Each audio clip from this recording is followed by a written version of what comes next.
আসসালামু আলাইকুম রহমতুল্লাহি ওয়া বারাকাতুহু। বিসমিল্লাহির রহমানির রহিম।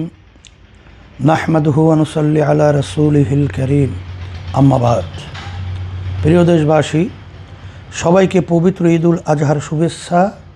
ঈদ মুবারক।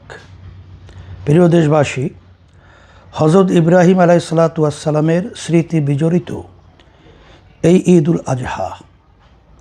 ঈদুল আজহার সাথে মহান আল্লাহ রাব্বুল আলামিনের নির্দেশনার প্রতি চূড়ান্ত আনুগত্য এবং সবচেয়ে প্রিয় বস্তু আল্লাহর রাহে উৎসর্গ করার শিক্ষা জড়িত।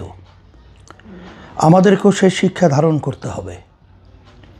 আমরা যদি আমাদের নিজস্ব ইচ্ছা, পছন্দ, রুচি ও মানসিকতা বাদ দিয়ে মহান আল্লাহ রাব্বুল আলামিন নির্দেশিত ইচ্ছা, পছন্দ ও মানসিকতা গ্রহণ করতে পারি, তাহলেই আমাদের জীবনে ঈদুল আজহা সার্থক হবে। প্রিয় দেশবাসী, আমরা খুবই অস্থির সময় পার করছি। আমাদের সমাজের সহিংসতা, দুর্নীতি ও নৃশংসতা যেভাবে ছড়িয়েছে তা কল্পনাও করা যায় না।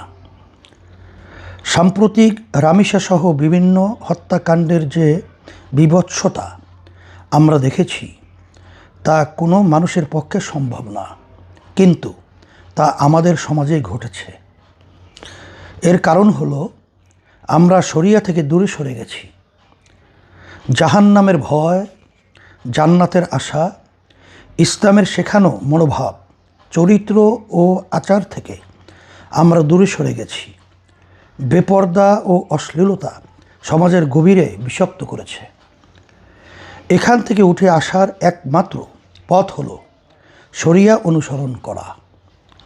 নিজের জীবনে, সমাজে এবং আইন হিসাবে শরিয়ার মান্যতাই আমাদেরকে মুক্তি দিতে পারে।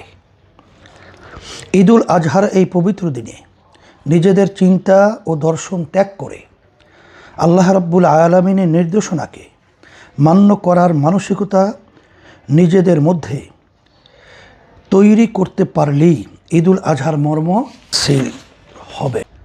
আইয়ামে তাশরিকের দিনগুলো তাকবীর আদায় করুন, কোরবানি করুন একান্ত মহান আল্লাহর জন্য।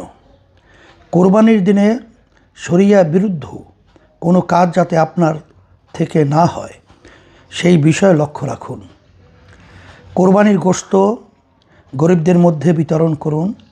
বিশেষ করে আপনার যে আত্মীয় ও প্রতিবেশী কোরবানি করে নাই, তাদের বাসায় গোশত প্রেরণ করুন, যাতে সকলে মিলে আনন্দে ঈদ উদযাপন করতে পারি। প্রিয় দেশবাসী, আপনাদেরকে আবারও ঈদ মুবারক। আল্লাহ সকলের কোরবানি কবুল করুন। আমিন।